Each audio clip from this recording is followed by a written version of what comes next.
All right, from the outset here, I'm going to say the following stuff I'm going to say is going to be probably disturbing for a lot of people. So if you are squeamish, just don't watch the rest of this video because it's pretty explicit. So, um, many years ago, I was taking call as an orthopedic surgeon. I was called to this guy's room, and he was a diabetic that had an infected leg. And you walk in the room, you could smell it. It just smelled disgusting. You got this horrible smell of infection. His leg was basically rotting off, from about mid shin down to the foot. The foot was completely unsalvageable, and he was miserable. I mean, he was completely miserable, and he was basically, I was basically consulted to basically take this guy's leg off, and I did, and I did my share of those plenty of times. And so, the plan is, we consent him, we tell him about the risk and the benefits. And he was just more than happy to have his leg taken off. He was basically begging me, please cut off this leg. It's killing me. It's causing me so much pain.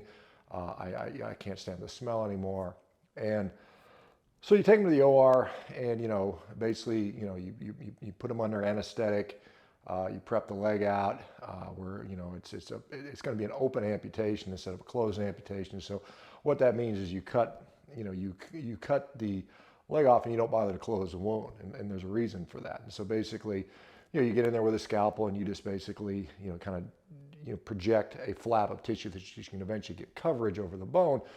But you dissect that out with a knife, and sometimes you use what's called an amputation knife, and then you get to the bone where there's different ways to cut the bone.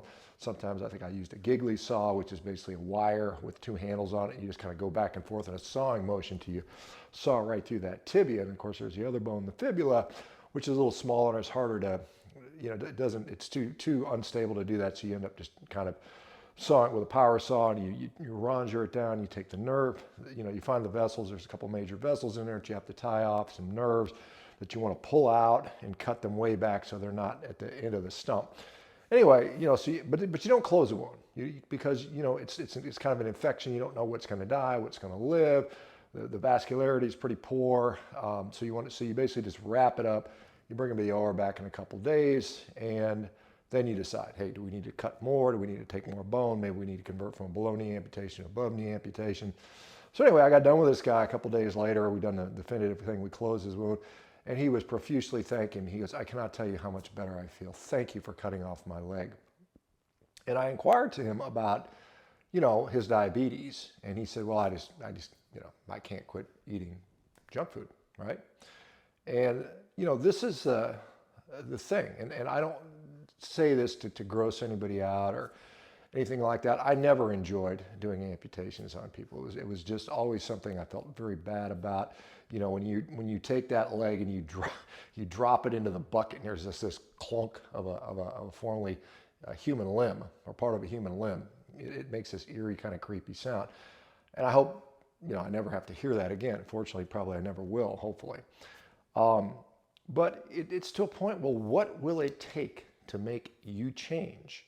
I mean, do you have to get that bad before you're willing to change? And this guy wouldn't change. There's people that are, both legs are blind, and they still keep eating garbage. I mean, this is how powerful of an addiction this stuff is. And I just wish people would recognize, these are some of the eventualities that are happening all too commonly.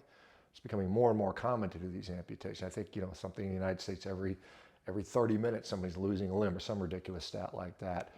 And it's getting worse. And it's getting worse and worse and worse with diabetes and other diseases. I mean, this is something that I don't know. I cannot, some of you need to go through absolutely horrific circumstances before you're willing to change, all because you can't stop drinking Coca-Cola. You can't stop putting this sugary processed garbage in your mouth, the stuff that we were never designed to eat in the first place. And it's just sad to me to see that.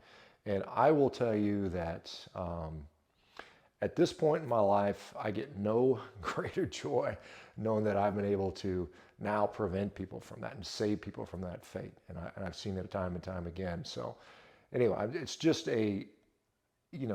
just kind of a question to yourself. What will it take to make you change? Do you need to go through something so bad? Do you have to have a heart attack? Do you have to become so disgusted with yourself that you're going to finally change? I mean, you know, like I said, what is the threshold for you guys that did change? And I know you're out there. Tell me in the comments what it took to make you change. What was the realization? What was the straw that broke the camel's back? And, you know, if you could do it again, when would you change? When did you notice? I know for me, I very fortunately did not have to have some extreme event, but you know, I certainly got to a point where I was like, I don't like where I'm at right now, and I'm going to change that. So anyway, I just thought I'd share that with you. I know it's kind of gross for some of you guys maybe thought that's kind of cool. But anyway, what does it take for you to change? All right, guys, we'll talk to you soon.